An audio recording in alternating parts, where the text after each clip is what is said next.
warahmatullahi wabarakatuh. Perkenalkan, nama saya Sakila Rahmasainani. Saya Asya Nurfidlia. Saya Aprilia Aulia Putri. Kami dari jurusan Pendidikan Bahasa dan Sastra Indonesia, Fakultas Keguruan dan Ilmu Pendidikan di Universitas Halwaluyo Kendari. Di sini kami akan menjelaskan tentang teks persuasif. Baiklah, di sini saya akan memaparkan pengertian teks persuasi. Paragraf persuasi adalah jenis paragraf yang bersifat menghimbau, mengajak, dan mempengaruhi dengan mencantumkan fakta, bukti, dan kalimat ajakan. Tujuan teks persuasi agar pembaca yakin bahwa ide, gagasan, atau pendapat tersebut adalah benar dan terbukti, dan juga melaksanakan apa yang menjadi ajakan dari ide tersebut. Ciri-ciri paragraf persuasi. Yang pertama, paragraf ini disertai alasan yang kuat, fakta, dan bukti untuk memperkuat bujukan. Yang kedua, kalimat yang bersifat mengajak pembacanya untuk melakukan apa yang sudah dituliskan dalam paragraf.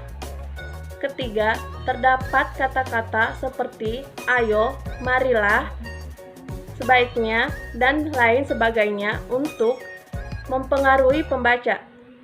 Keempat, paragraf persuasi umumnya akan menghindari kemungkinan adanya konflik agar pembacanya mereka dimanjakan.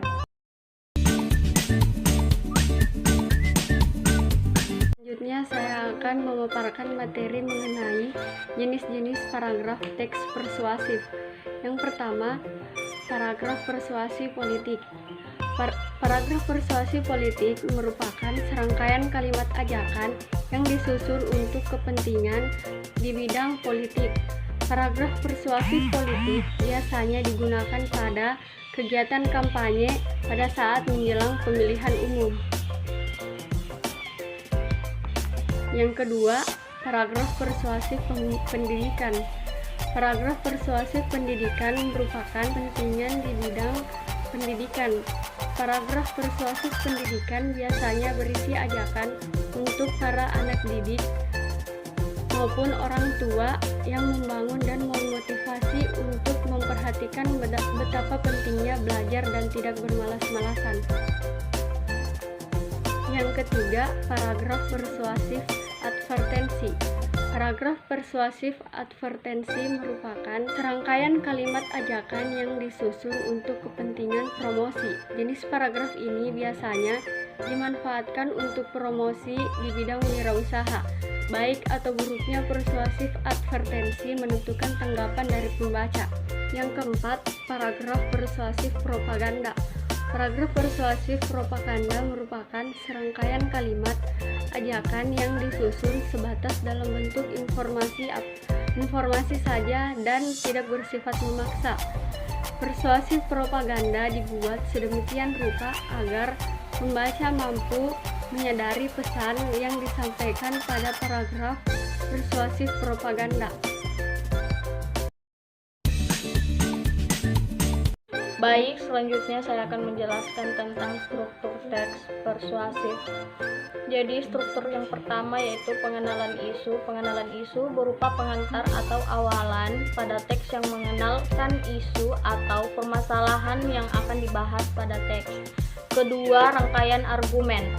Rangkaian argumen berupa pendapat-pendapat dari penulis mengenal isu yang dikemukakan sebelumnya. Pada bagian ini juga dikemukakan mengenai data atau fakta yang mendukung argumen tersebut. Kemudian yang ketiga, pernyataan ajakan. Pernyataan ajakan berupa kalimat-kalimat dorongan kepada para pembaca untuk melakukan sesuatu. Pernyataan ajakan dapat berupa tersirat maupun tersurat pada teks. Kemudian yang keempat, penegasan kembali. Penegasan kembali bertujuan untuk memperkuat pernyataan dan argumen-argumen sebelumnya. Selanjutnya, syarat-syarat menyusun paragraf persuasif. Yang pertama, pilihan kata. Hal yang kuat dalam teks persuasi adalah kata-katanya. Untuk itu, dalam menulis teks persuasi, kita harus memilih kata-kata yang tepat sekaligus menarik. Kemudian yang kedua, kemampuan mengolah emosi. sesudah memilih kata, kita juga harus bisa mengolah emosi pembaca. Artinya, pembaca dapat mengobarkan atau meredam emosi pembaca dari tulisan yang kita buat, khususnya untuk tes persuasi politik atau propaganda. Kemudian yang ketiga, bukti-bukti atau fakta.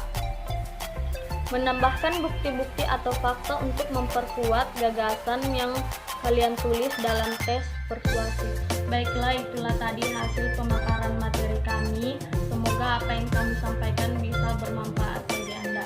Sekian dari kami. Wassalamualaikum warahmatullahi wabarakatuh.